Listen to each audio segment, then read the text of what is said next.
ఆంధ్రప్రదేశ్లో సైబర్ నేరాలు, ఎన్డీపీఎస్ కేసులతో పాటు ఇటీవల జరిగిన పారిశ్రామిక ప్రమాదాలకు సంబంధించిన కేసుల దర్యాప్తుపై సమీక్ష చేశామని ఏపీ డీజీపీ ద్వారకా తిరుమలరావు తెలిపారు. సమీక్షా సమావేశం తరువాత ఆ వివరాలను డీజీపీ వివరించారు. ఈరోజు విశాఖపట్నం ఫీల్డ్ విజిట్లో భాగంగా విశాఖపట్నం కమిషనరేట్ పరిధిలోను అదేవిధంగా విశాఖపట్నం రేంజ్ సంబంధించిన అన్ని జిల్లాలకు సంబంధించి పోలీసింగ్ తీరుతేనే ఎలా ఉంది, నేరాలు ఎలా జరుగుతున్నాయి, వాటికి సంబంధించినటువంటి ఇన్వెస్టిగేషన్ ఎలా జరుగుతుంది, కేసులు డిస్పోజల్ ఎలా అవుతున్నాయి, అదేవిధంగా లా అండ్ ఆర్డర్ ఇష్యూస్ ఏమైనా ఉన్నాయా, ముఖ్యంగా ఈ ఏరియాకు సంబంధించి 2-3 ప్రాధాన్యత అంశాలు ఉన్నాయి మనకి. ఒకటి వచ్చేసి గాంజా, డ్రగ్స్, మాదక ద్రవ్యాల విషయం సమీక్షించడం. రెండవది, కొంతకాలంగా విశాఖపట్నం పరిధిలో సైబర్ క్రైమ్స్ కొంచెం పెరగడం, ఇప్పుడే కాదు చాలా కాలంగా ఉంటుందండి అది. వాటిని ఎలా ఇన్వెస్టిగేషన్ చేస్తున్నారు, వాటిని కంట్రోల్ చేయడానికి ఏదో చర్యలు తీసుకుంటున్నారు, అదేవిధంగా ఈ మధ్య జరిగినటువంటి కొన్ని సత్ఫలితాలు వచ్చినాయి ఇక్కడ. సో వాటి గురించి అన్ని కూడా చర్చించడం జరిగింది. ఇందులో భాగంగానే ఈ మధ్య జరిగినటువంటి 2 ప్రమాదాలు అయితే ఏమి, అదేవిధంగా వేరే రాష్ట్రాల్లో జరిగినటువంటి ఈ మధ్య వెస్ట్ బెంగాల్లో జరిగినటువంటి హాస్పిటల్లో జరిగినటువంటి సంఘటన గురించి ఇవన్నీ కూడా పూర్తిగా చర్చించడం జరిగింది. ఒక్కొక్క విషయం కొంచెం చెప్పేసి నేను తర్వాత మీరు అడిగిన ప్రశ్నలు సమాధానం చెప్తాను.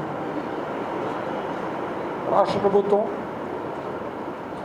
గంజాయి నిర్మూలన గురించి ఏపీ రాష్ట్రాన్ని పూర్తిగా గంజాయి రహిత రాష్ట్రంగా చేయడం కోసం అనేక చర్యలు తీసుకుంటా ఉంది. మీకు తెలుసు, ప్రత్యేకంగా క్యాబినెట్ సబ్ కమిటీ 5 మంత్రులతో క్యాబినెట్ సబ్ కమిటీ ఏర్పాటు చేయడం, అందులో భాగంగా కొన్ని చర్యలు తీసుకోవాలని ఆలోచించడం. ఇంతకుముందు మనం ఏ విధంగా అయితే రాష్ట్రంలో జరుగుతున్నట్టు కొన్ని నేరాలు అయితేనేమి, లా అండ్ ఆర్డర్ ప్రాబ్లమ్స్ వచ్చినప్పుడు కొన్ని మనం ఫోకస్డ్గా అటెన్షన్ పెట్టాము. అది ఎర్రచందనం కావచ్చు, నక్సలిజం కావచ్చు, ఫ్యాక్షనిజం కావచ్చు, ఇవన్నీ చేసినప్పుడు ఏ విధంగా మనం కంట్రోల్ చేసాము. అదేవిధంగా ప్రత్యేకంగా యాంటీ నార్కోటిక్ టాస్క్ ఫోర్స్ అనేది ఒకటి పెట్టాలని చెప్పి నిర్ణయించిన ప్రభుత్వం. క్యాబినెట్ సబ్ కమిటీ దాన్ని స్టడీ చేస్తూ ఉన్నారు. దానికి సంబంధించిన ప్రతిపాదనలు పంపించాము.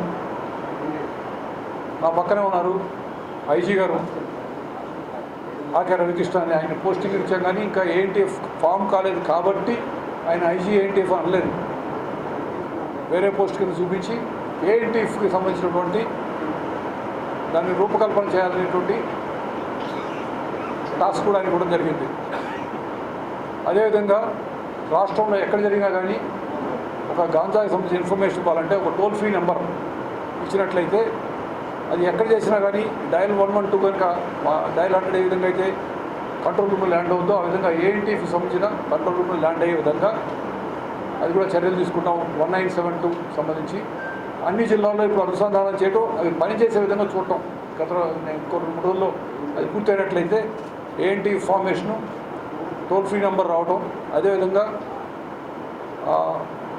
ఏఎన్టీఎఫ్తో పాటు జిల్లాలో ఉన్నటువంటి అన్ని ఐఓలందరికీ, ఇన్వెస్టిగేటింగ్ ఆఫీసర్స్, దర్యాప్తు అధికారులందరూ కూడా ప్రత్యేకమైనటువంటి ట్రైనింగ్ ఇచ్చి, ఎందుకంటే ఈ అఫెన్స్లో జాగ్రత్తగా కనుక సీజర్ చేసి కరెక్ట్గా కనుక అది ప్రూవ్ చేసినట్లయితే చాలా కఠినతరమైన శిక్షలు ఉంటాయి.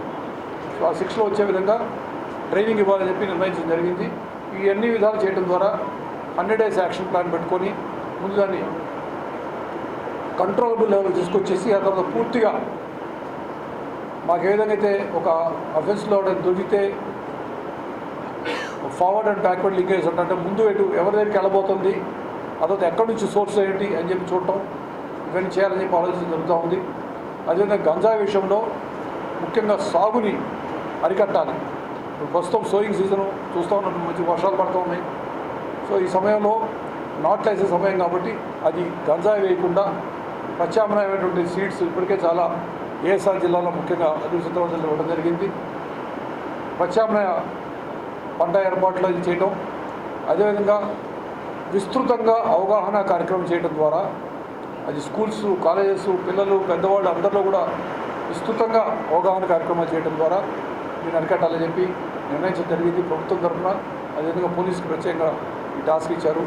దీన్ని మేము కంప్లీట్ చేసి టాస్క్ సరిగ్గా ఇంప్లిమెంట్ చేసి వీళ్ళంత త్వరలో ఏపీని గంజా రహిత రాష్ట్రంగా చేయడానికి అన్ని విధాలా చర్యలు తీసుకుంటామని మేము తెలియజేసుకుంటా ఉన్నాను. అదేవిధంగా సైబర్ క్రైమ్ విషయం మీకు తెలుసు, కొన్ని ప్రత్యేకమైన ఛాలెంజెస్ ఉన్నాయి, కొన్ని సవాళ్ళు ఉన్నాయి వాటిని ఇన్వెస్టిగేట్ చేయడంలో. ఎందుకంటే నేరస్తుడు ఎక్కడున్నాడో తెలియదు, ఎక్కడున్నా కానీ ఒక విధంగా చిన్న చిన్న ఎరవేసి విక్టిమ్స్ని మాయలో పడేసి మీకు ఏదో ఒక పార్సల్ వచ్చింది, లేదా బాంబే క్రైమ్ బ్రాంచ్ మాట్లాడుతున్నాను ఇంకో విధంగా చెప్పి, లేకపోతే ఇంకో విధంగా వాళ్ళని ముందుగా లొంగ తీసుకొని కొంతమంది మహిళలతో మాట్లాడించి తర్వాత బ్లాక్మెయిల్ చేయడం అయితే ఇవన్నీ మధ్య జరిగిపోతున్నాయి, బాగా పెరిగిపోతున్నాయి ఈ మధ్య. అదేవిధంగా ఇంతకుముందు జరుగుతున్నటువంటి ఓటీపీ క్రైమ్స్ అయితే ఇంకా జరుగుతూనే ఉన్నాయి. ఎప్పటికి కూడాను ఈ సైబర్ క్రైమ్ అరికట్టడం కోసం ఏమి చేయాలి, ఏ విధంగా అయితే రోడ్ యాక్సిడెంట్ అప్పుడు గోల్డెన్ అవర్లో చేసినట్లయితే మనం కాపాడగలుగుతాం, ప్రాణాలు కాపాడగలుగుతాం అని చెప్పినట్టే ఇక్కడ కూడాను గోల్డెన్ అవర్లో మాకు కనుక ఇన్ఫర్మేషన్ ఇచ్చినట్టయితే, అంటే అఫైర్ జరిగిన వెంటనే పోలీసులు సమాచారం ఇచ్చినట్లయితే ముందు ఏదైతే డబ్బులు వీడి దగ్గరికి పోయినాయో వాటిని ముందు బ్యాంక్ అకౌంట్ని అక్కడ ఫ్రీజ్ చేయించేసి తర్వాత లీగల్గా అన్ని స్టెప్స్ తీసుకొని విక్టిమ్ డబ్బులు వచ్చే విధంగా చర్యలు తీసుకుంటాం. సో దాని గురించి కూడా ఈ మధ్య ఐ థింక్ ఎంత కోటి రూపాయలు 4.5 కోట్లు ఈ మధ్య సైబర్ క్రైమ్లో విక్టిమ్స్ ఎవరైనా వాళ్ళందరికీ ఇప్పించడం జరిగింది. సో అవన్నీ కూడాను మిగతా రాష్ట్రంలో అన్ని చోట్ల కూడా చేసి ఇది ఇంప్లిమెంట్ చేసి ముఖ్యంగా గోల్డెన్ అవర్లో మాకు ఇన్ఫర్మేషన్ వాళ్ళు మేము అందరినీ కోరుతున్నాము. పొరపాటు జరిగింది ఏదో తెలుసో తెలియకో అమాయకంగా మీరు ఏదైనా ఇన్ఫర్మేషన్ ఇచ్చినట్లయితే డబ్బులు కనుక ట్రాన్స్ఫర్ చేసినట్టు మళ్ళీ మాకు చెప్తే ఇమ్మీడియట్గా చేయడానికి ప్రయత్నిస్తాము.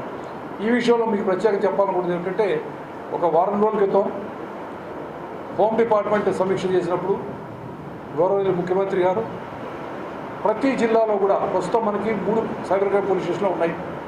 ఒకటి సిఐడిలోను, తర్వాత వైజాగ్లోను, విజయవాడ మాత్రమే ఉన్నాయి.